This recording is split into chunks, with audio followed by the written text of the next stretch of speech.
دوستو ایران کے لوگوں کے بارے میں اللہ کے رسول صلی اللہ علیہ وسلم نے یہ خاصیت پہلے ہی بتا دی تھی جو آج 2026 میں سچ ثابت ہو گئی۔ رسول اللہ صلی اللہ علیہ وسلم نے آج سے 1450 سال پہلے اہل فارس جو آج کا موجودہ ایران ہے، ان لوگوں کے بارے میں اللہ کے نبی نے ایسی بشارت بیان فرمائی تھی، ایسی خاصیت بتائی تھی جسے جاننے کے بعد آپ بھی حیران رہ جائیں گے۔ کیا آپ جانتے ہیں کہ جس قوم کو دنیا پابندیوں کے ذریعے جھکانے کی کوشش کر رہی ہے، اس کے بارے میں 1450 سال پہلے کائنات کے سب سے سچے انسان نبی کریم صلی اللہ علیہ وسلم نے کیا فرمایا تھا؟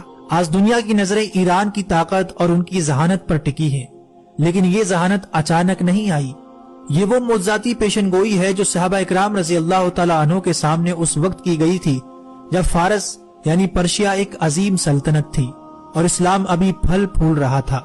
صحیح بخاری کی وہ حدیث یاد کریں جب حضور صلی اللہ علیہ وسلم نے حضرت سلمان فارسی کے کاندھے پر ہاتھ رکھ کر فرمایا تھا، اگر علم یا ایمان ثریا ستارے آسمان کی بلندیوں پر بھی ہوگا تو فارس کے بیٹے وہاں پہنچ کر اسے بھی حاصل کر لیں گے۔ یہ صرف ایک جملہ نہیں تھا بلکہ ایک قوم کے ڈی این اے کی خبر تھی۔ تاریخ گواہ ہے کہ امام بخاری ہوں یا امام مسلم ہوں یا بڑے بڑے مسلم سائنسدان، ان کی جڑیں اسی خطے سے تھیں۔ آج اگر ایران ٹیکنالوجی، میزائل پروگرام اور ایٹمی سائنس میں دنیا کی آنکھوں میں آنکھیں ڈال کر کھڑا ہے تو یہ اسی علمی پیاس کا تسلسل ہے جس کی خبر میرے آقا صلی اللہ علیہ وسلم نے صدیوں پہلے دی تھی۔ یہ حدیث آج کے اس صورتحال کو بیان کرتی ہے کہ اس خطے کے لوگ ذہنی طور پر قوی اور ارادے کے پکے ہوں گے، لیکن بات صرف ذہانت تک محدود نہیں۔ نبی صلی اللہ علیہ وسلم کی پیشن گوئیوں کے مطابق قیامت کے قریب مشرق کے اسی خطے خراسان سے ایک ایسی فوج نکلے گی جس کا راستہ دنیا کی کوئی سپر پاور نہیں روک سکے گی۔ یہ وہ فوج ہوگی جو حق کے ساتھ لڑے گی اور اپنے جھنڈے لا کر بیت المقدس کے اوپر گاڑ دے گی۔ آج کے 2026 کے موجودہ ایران کے حالات دیکھیں اور جامعہ ترمذی کی اس حدیث کو سنیں۔ جب عربوں کے بارے میں کچھ آیات نازل ہوئیں تو آپ صلی اللہ علیہ وسلم سے پوچھا گیا اگر عربوں کو ہٹا دیا گیا تو ان کی جگہ کون آئے گا؟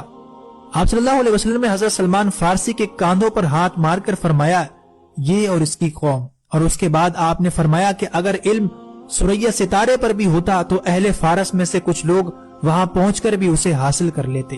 مسند احمد کی ایک اور روایت میں آپ صلی اللہ علیہ وسلم نے فرمایا قریب ہے کہ اللہ تعالیٰ تمہارے ہاتھوں کو عجم غیر عربوں سے بھر دے، پھر وہ عجمی ایسے شیر ہوں گے جو بھاگیں گے نہیں، وہ تمہارے دشمنوں کو قتل کریں گے اور فاتح بنیں گے۔ آج 2026 میں کیا آج ہم اپنی آنکھوں سے وہ منظر نہیں دیکھ رہے کہ تمام تر مخالفت کے باوجود یہ خطہ جھکنے کو تیار نہیں؟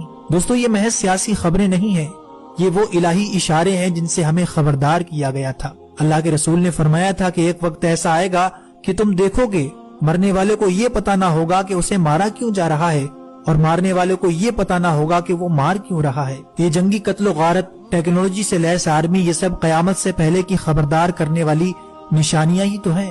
اللہ کے رسول نے اپنی امت کے ایک حصے کے بارے میں یہ بھی فرمایا تھا کہ میری امت کا ایک حصہ قیامت تک باطل سے لڑتا رہے گا اور ان کے مخالفین ان کا کچھ نہیں بگاڑ سکیں گے۔ کیا آج ہم اپنی آنکھوں سے وہ منظر نہیں دیکھ رہے؟ دوستو تاریخ کے اوراق پلٹ رہے ہیں اور نشانیاں ایک ایک کر کے ہماری آنکھوں کے سامنے حقیقت کا روپ لے رہی ہیں۔ یہ محض اتفاق نہیں بلکہ اس عظیم تبدیلی کا آغاز ہے جس کی خبر 1450 سال پہلے دی گئی تھی۔